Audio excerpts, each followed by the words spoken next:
Well, hello everybody.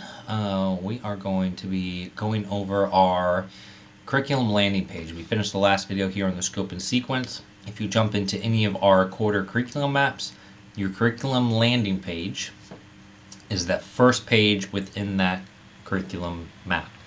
Just below that, you will find your actual suggested pacing guide. We'll do that in the next video. But really, I just wanted to focus in on what's going on up here on this top page, what resources are available here, and then we'll move on to the next one. So real quickly, let's start from top left and kind of move over to the right. Your pacing calendars, this is just a navigation thing to make it really easy for you to get to where you need to go. Let's say I've opened this up. I know I'm in chapter 4. I don't really want to scroll. These are just bookmarks. It's going to take me down this page, so I'm not on a different page. It's just an easy way to get down to where I want to be really quickly. And I'll scroll back up.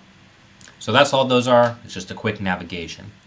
Your teacher background knowledge, let's say anatomy, you're interested, you like it, but you're not like, I'm an expert on anatomy. I'm kind of learning as I go. I've created these teacher background and knowledge documents to kind of help you as a teacher. What are the things that we're learning about? What are common student misconceptions? And then what's some big confusions that typically happen. So now these documents I just generated with AI. They do a great job of putting this out all in like 5 seconds. And the student misconceptions is probably a really good spot to look into to make sure that, okay, this is where my students will get tripped up. Let's make sure that we get them out of that type of thinking. So hopefully these, if you're kind of new to anatomy, are useful. If you notice any errors in this, let me know. I'll try to update those, but it can be very useful for anyone who is new. Structuring the science block, this has just been around before my time, so if that's useful for you, please go ahead and look at it. The main thing that we want is we're on block schedule. This is a change from a few years ago. So you have 80, 90 minutes, whatever that looks like. How can you put in, like, break it up into different sorts of activities, so that way it's not the students just sitting there for one whole block doing a PowerPoint or doing one thing. How do you break it up and make it more interactive? That's basically all you'll get from that. We talked about the interacting system and themes. Remember I said on the scope and sequence video, all the stuff that's there you'll find here, so you can find those systems and themes. Last time we looked at one of the theme documents. This is what those interacting systems document looks like, and it's just going to highlight how the muscular and skeletal systems are working together.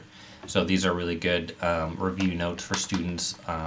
These are also in their book. I've just kind of snapped pictures of it to help you out. So there'll be a much clearer picture in the book. Alright, so that's kind of this area over here. I'll quickly highlight all of our district resources that you're having access to. These are all links, so if you just want a quick link to get to Biozone, just click on the picture and it'll get you there. You want to get to Gizmo, there you go. This still says, has the Illuminate logo, it's now Renaissance, the link still works. So, and Nearpod as well. I highlighted in the last video where I have my own separate, I'll just show you. This is the different site that I also house all the curriculum stuff. Oh, I need to update that. That is not the right one. Well, there you go. Let's go fix that sometime in between now and the video. That's going to take you to this page, which I don't update this enough, but if you come down, you can jump to any of the curriculums. So that's what that one is, and it looks like I need to update what it's linking to. Okay, so that's this whole left-hand side. There's also the EOC review document. If you have juniors in your class, which I'm really hoping to push anatomy as a junior class and senior, so you have some students who are taking biology also in this course, and I think that will really help them build connections to what's going on in the bio course. All right, I've suggested, like most of our other curriculums, to start with some sort of anchoring phenomena, and then instead of a project, I've talked about the dissection. So this is just a reminder, hey, by the end of this, a dissection, a rat dissection might be really good.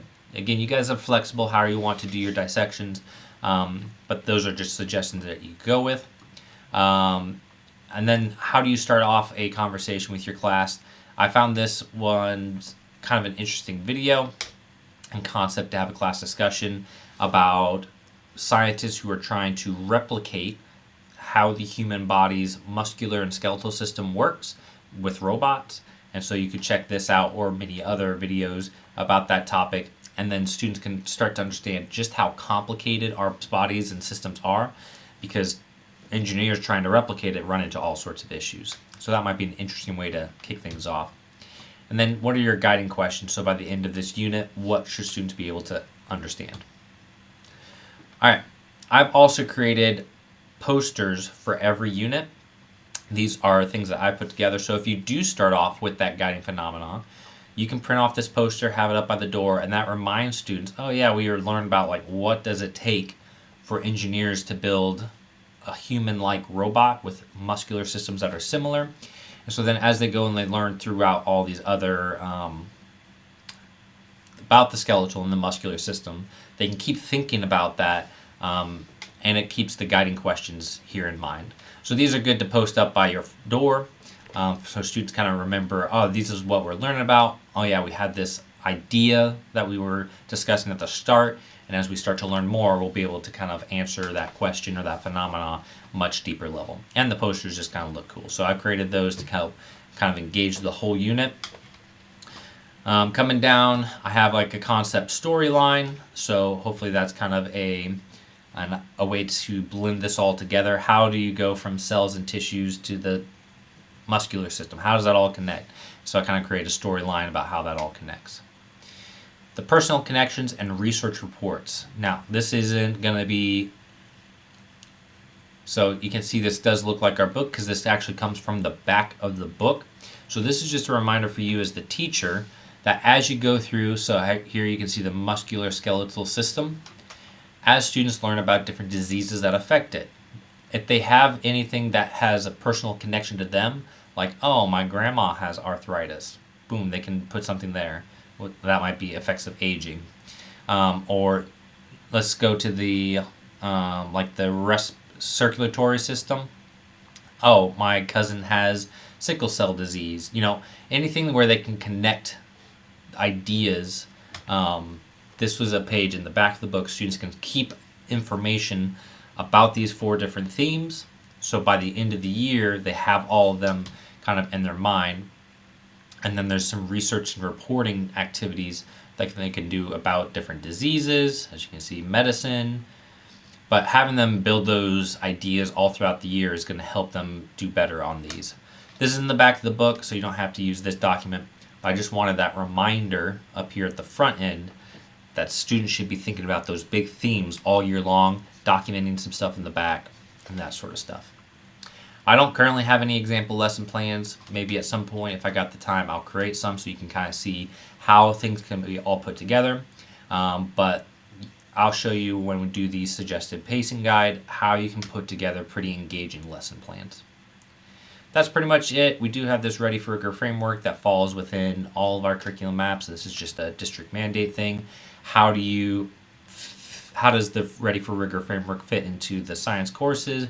I've provided examples, how different parts of it can fit into the 4 parts. There's a whole video if you want to watch how I explain that.